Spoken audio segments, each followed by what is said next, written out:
ओम शांति।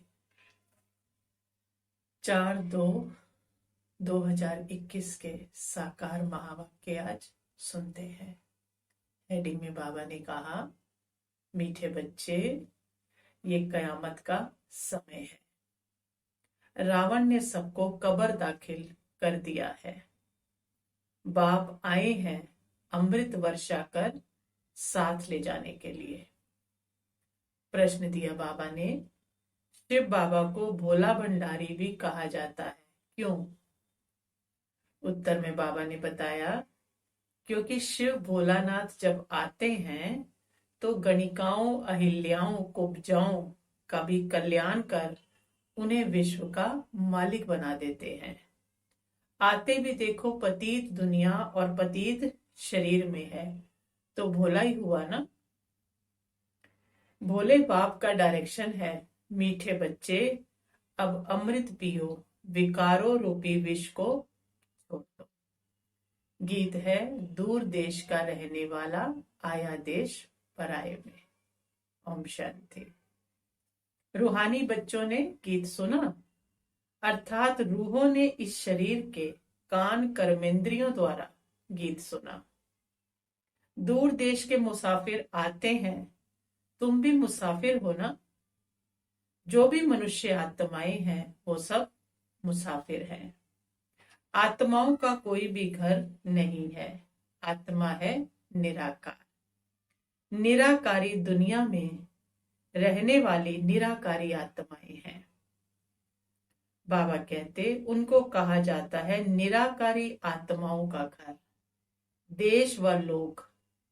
इसको जीव आत्माओं का देश कहा जाता है। जहां हम अभी हैं, जीव के अंदर बैठी हैं हम आत्मा, तो इसको क्या कहेंगे? जीव आत्माओं का घर, जीव आत्माओं का देश। वह है आत्माओं का देश। फिर आत्माएं यहाँ आकर शरीर में जब प्रवेश करती हैं तो निराकार से साकार बन जाती हैं। ऐसे नहीं कि आत्मा का कोई रूप नहीं है, रूप भी जरूर है, नाम भी जरूर है। इतनी छोटी आत्मा कितना पाठ बजाती है इस शरीर द्वारा।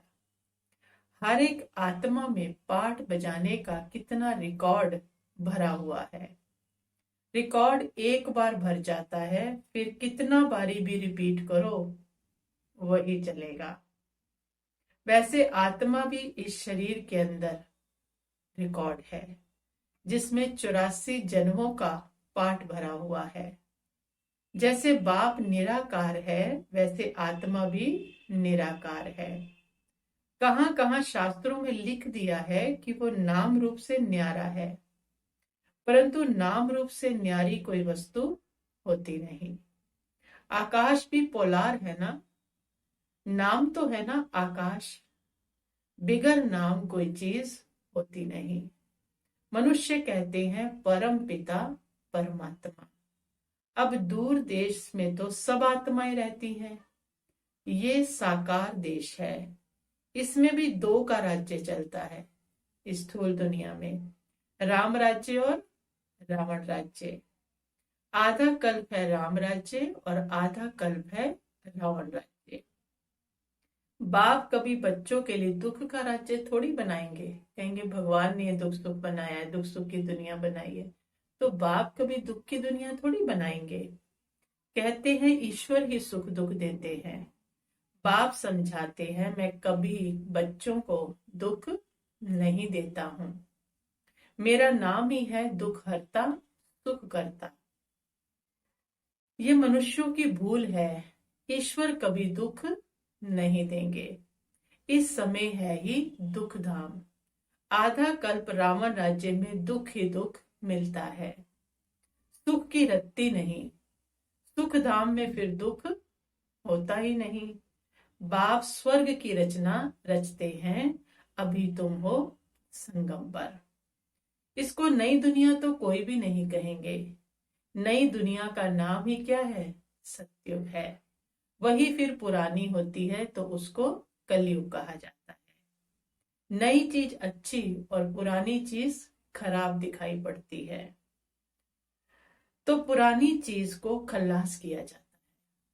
खत्म किया जाता है। मनुष्य विष को भी सुख समझते हैं। गाया भी चाहता है अमृत छोड़ विष काहे को खाए। विकार को क्या समझते हैं, है ना। तो बाबा कहते हैं उसको भी अमृत समझते हैं। आप भी आकर करेंगे तो बाबा कहते अमृत छोड़ विष काहे को खाए। फिर कहते तेरे भाने सर्व का भला। आप जो आकर करेंगे उससे भला ही तो होगा ना। भगवान आकर करेगा तो उससे क्या होगा, बुरा तो नहीं हो सकता, भला ही होगा।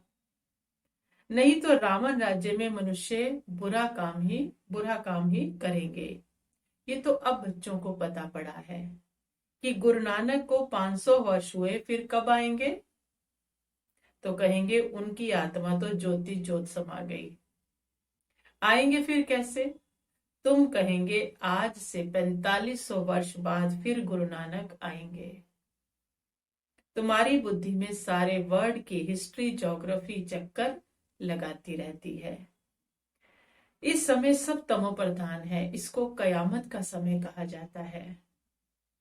सभी मनुष्य जैसे कि मरे पड़े हैं, कब्रों में पड़े हैं ना, शरीर समझते हैं खुद को। तो बाबा क्या कहते हैं, मरे पड़े हैं। हम भी तो ऐसे ही थे ना, बाबा ने जगाया। सबकी ज्योति उझाई हुई है। बाप आते हैं सबको जगाने के लिए। बच्चे जो काम चिता पर बैठ भस्म हो गए हैं, उन्हों को अमृत वर्षा से जगाए साथ ले जाएंगे। माया रावण ने काम चिता पर बिठाए कब्र दाखिल कर दिया है। सभी सो गए हैं। अब बाप ज्ञान अमृत पिलाते हैं। अब ज्ञान अमृत कहाँ और वो पानी कहाँ। सिख लोगों का बड़ा दिन होता है तो बड़े धूमधाम से तालाब को साफ करते हैं, मिट्टी निकालते हैं। इसलिए नाम ही रखा है अमृत का तालाब। गुरु नानक ने भी बाप की महिमा की है। खुद कहते हैं एक ओंकार सत्यनाम। वो सदैव सच बोलने वाला है। सत्यनारायण की कथा है ना। मनुष्य भक्ति मार्ग में कितनी कथाएं सुनते आए हैं। अमर कथा, तीजरी की कथा, कहते हैं शंकर ने पार्वती को कथा सुनाई। वो तो सूक्ष्म वतन में रहने वाले, वहां फिर कथा कौन सी सुनाई। ये सब बातें बाप बैठ समझाते हैं। अब कथा कौन सुन रहा है, हम पार वतन की रहने वाली आत्माएं है ना। तो कौन हुई, पार्वतियां हुई ना। तो हमको बाबा अमर कथा सुना रहे हैं। तो ये सब बातें बाप बैठ समझाते हैं कि वास्तव में तुमको अमर कथा सुनाई, अमर लोक में ले जाने मैं आया हूँ। मृत्यु लोक से अमर लोक में ले जाता हूँ। बाकी सूक्ष्म वतन में पार्वती ने क्या दोष किया जो उनको अमर कथा सुनाएंगे कि वो अमर हो जाए। तो बाबा कहते शास्त्रों में तो अनेक कथाएं लिख दी हैं, सत्यनारायण की सच्ची कथा तो है नहीं। तुमने कितनी सत्यनारायण की कथा सुनी होंगी, सुनते ही रहते थे ना। फिर सत्यनारायण कोई बनते हैं क्या, और ही गिरते रहते हैं, और ही गिरते जाते, पतित बनते जाते हैं। अभी तुम समझते हो हम नर से नारायण और नारी से लक्ष्मी बनते हैं। ये है अमर लोक में जाने की सच्ची सत्यनारायण की कथा, तीजरी की कथा। तुम आत्माओं को ज्ञान का तीसरा नेत्र मिला है। बाप समझाते हैं तुम ही गुलगुल पूज्य थे, फिर 84 जन्मों के बाद तुम ही पुजारी बने हो। इसलिए गाया हुआ है आपे ही पूज्य आपे ही पुजारी। बाप कहते हैं मैं तो सदैव पूज्य हूं, तुमको आकर पुजारी से पूज्य बनाता हूं। ये है पतित दुनिया। सत्युग में पूज्य पावन मनुष्य, इस समय है पुजारी पतित मनुष्य। साधु संत गाते रहते हैं पतित पावन सीताराम। ये अक्षर राइट है क्योंकि सब सीताएं ब्राइड्स है ना। आत्मा क्या है, सीता है ना, रावण की कैद में बैठी है शोक वाटिका में। और राम कौन है, शिव बाबा है जो बचाने आया है, निकालने आया है। कहते हैं हे राम आकर हमको पावन बनाओ। सब भक्तियां पुकारती हैं, आत्मा पुकारती है हे राम। गांधी जी भी गीता सुनाकर पूरी करते थे तो कहते थे हे पतित पावन सीताराम। अभी तुम जानते हो गीता कोई कृष्ण ने नहीं सुनाई। बाबा कहते हैं ओपिनियन लेते रहो कि ईश्वर सर्वव्यापी नहीं है। गीता का भगवान शिव है, ना कि कृष्ण। पहले तो पूछो, गीता का भगवान किसको कहा जाता है? भगवान निराकार को कहेंगे या साकार को कहेंगे? कृष्ण तो है साकार और शिव है निराकार। वो सिर्फ इस तन का लोन लेते हैं, बाकी माता के गर्भ से जन्म नहीं लेते हैं। शिव को शरीर है ही नहीं। यहाँ इस मनुष्य लोक में स्थूल शरीर है। बाप आकर सच्ची सत्य नारायण की कथा सुनाते हैं। बाप की महिमा है पतित पावन, सर्व का सदगति दाता, सर्व का लिबरेटर, दुख हरता, सुख करता। अच्छा, सुख कहाँ होता है? यहाँ नहीं हो सकता। सुख मिलेगा दूसरे जन्म में, जब पुरानी दुनिया खत्म हो, स्वर्ग स्थापन हो जाएगा। अच्छा, लिबरेट किससे करते हैं? बाबा किससे लिबरेट करता है? रावण के दुख से लिबरेट करता है। ये तो दुख धाम है ना। अच्छा, फिर गाइड भी बनते हैं। ये शरीर तो यहाँ खत्म हो जाते हैं, बाकी आत्माओं को ले जाते हैं। गाइड किसका बनता है? आत्माओं का। पहले साजन फिर सजनी जाती है, वो है अविनाशी सलोना। सबको दुख से छुड़ाए, पवित्र बनाए, घर में ले जाते हैं। शादी कर जब आते हैं तो पहले होता है घोट। घोट कहते हैं पति को। पिछाड़ी में ब्राइड होती है, पत्नी रहती है। फिर बारात होती है। अब तुम्हारी माला भी ऐसे ही है। ऊपर में शिव बाबा फूल, उसे नमस्कार करेंगे। फिर युगल दाना ब्रह्मा सरस्वती। फिर तुम हो तुम जो बाबा के मददगार बनते हो। फूल शिव बाबा की याद से सूर्यवंशी विष्णु की माला बने हो। ब्रह्मा सरस्वती सो लक्ष्मी नारायण बनते हैं। इन्होंने मेहनत की है तब तो पूजे जाते हैं, बिना मेहनत के पूजा नहीं होती है। मेहनत की है। कोई को पता नहीं कि माला क्या चीज है, ऐसे ही माला फेरते रहते हैं बस। 16,108 की भी माला होती है, बड़े बड़े मंदिरों में रखी होती है। फिर कोई कहां से कोई कहां से खींचते रहते हैं, जपते रहते हैं ना, तो एक दूसरे से ग्रुप बना के लेते रहते हैं। बाबा बॉम्बे में लक्ष्मी नारायण के मंदिर में जाते थे, माला जाकर फेरते थे, राम राम जपते थे। कौन से बाबा? ब्रह्मा बाबा। क्योंकि फूल एक ही बाप है ना, फूल को ही राम राम कहते हैं। फिर सारी माला पर माथा टेकते हैं। ज्ञान कुछ भी नहीं। पादरी भी हाथ में माला फेरते रहते हैं। पूछो किसकी माला फेरते हैं, उनको तो पता नहीं है। कह देंगे क्राइस्ट की याद में फेरते हैं। उनको ये पता नहीं कि क्राइस्ट की खुद आत्मा कहाँ है। तुम जानते हो क्राइस्ट की आत्मा भी अब तमो प्रधान है। तुम भी तमो प्रधान बेगर थे, अब बेगर टू प्रिंस बनते हो। भारत प्रिंस था, अभी बेगर है, फिर प्रिंस बनते हैं, और बनाने वाला है बाप। तुम मनुष्य से प्रिंस बनते हो। एक प्रिंस कॉलेज भी था जहां प्रिंस प्रिंसेस जाकर पढ़ते थे, होगा ना कोई इस टाइम कॉलेज। बाबा कहते तुम यहाँ पढ़कर 21 जन्म लिए स्वर्ग में प्रिंस प्रिंसेस बनते हो। ये श्री कृष्ण प्रिंस है ना, उनके 84 जन्मों की कहानी यहाँ लिखी हुई है। मनुष्य क्या जाने, ये बातें सिर्फ तुम जानते हो।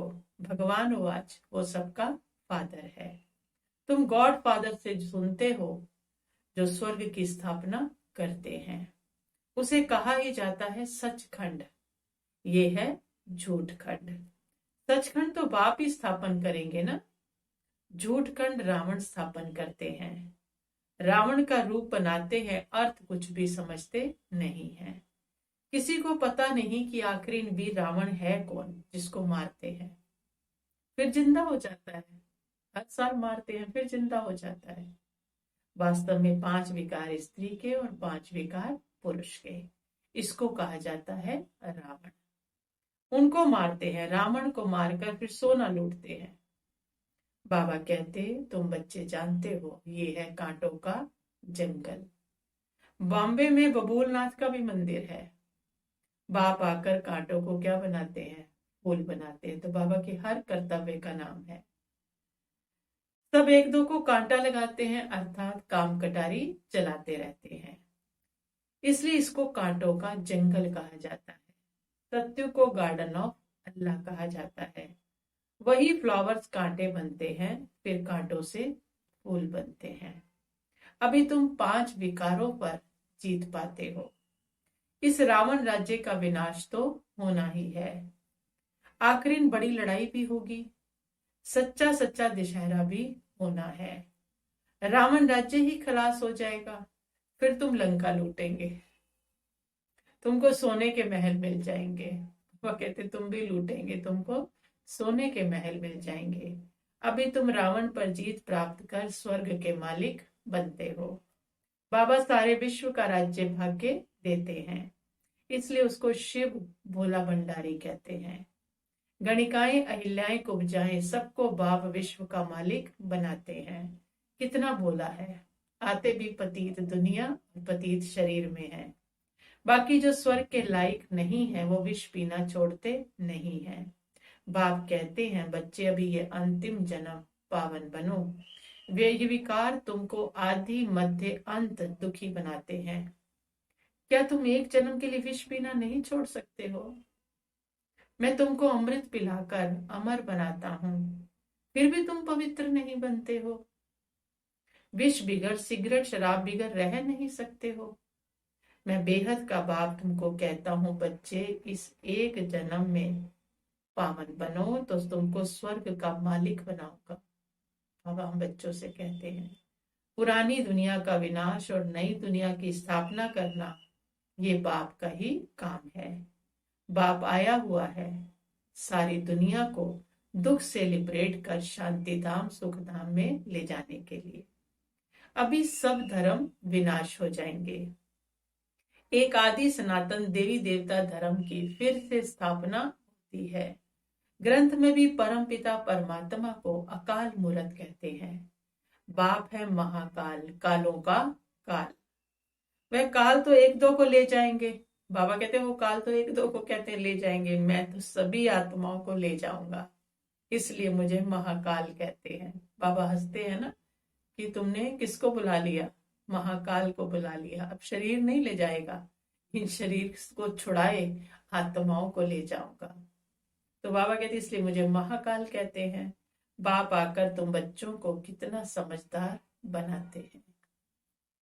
अच्छा, धारणा के लिए मुख्य सार है इस अंतिम जन्म में विश्व को त्याग अमृत पीना और पिलाना है, पावन बनना है और कांटों को फूल बनाने की सेवा करनी है। विष्णु के गले की माला का दाना बनने के लिए बाप की याद में रहना है। पूरा पूरा मददगार बन बाप समान दुख हरता बनना है। वरदान दिया बाबा ने, ड्रामा की ढाल को सामने रख खुशी की खुराक खाने वाले सदा शक्तिशाली भव। ड्रामा की ढाल को सामने रख खुशी की खुराक खाने वाले सदा शक्तिशाली भव। बाबा कहते खुशी रूपी भोजन आत्मा को शक्तिशाली बना देता है। कहते भी है ना, खुशी जैसी खुराक नहीं। इसके लिए ड्रामा को की ढाल को अच्छी तरह कार्य में लगाओ। यदि सदा ड्रामा की स्मृति रहे तो कभी भी मुरझा नहीं सकते, खुशी गायब हो नहीं सकती, क्योंकि ये ड्रामा कल्याणकारी है। इसलिए अकल्याणकारी दृश्य में भी कल्याण समाया हुआ है, ऐसा समझकर सदा खुश रहेंगे। स्लोगन दिया बाबा ने, पर चिंतन और पर दर्शन की धूल से दूर रहने वाले ही सच्चे अमूल्य हीरे हैं। पर चिंतन और पर दर्शन की धूल से दूर रहने वाले ही सच्चे अमूल्य हीरे हैं। अच्छा, ओम शांति।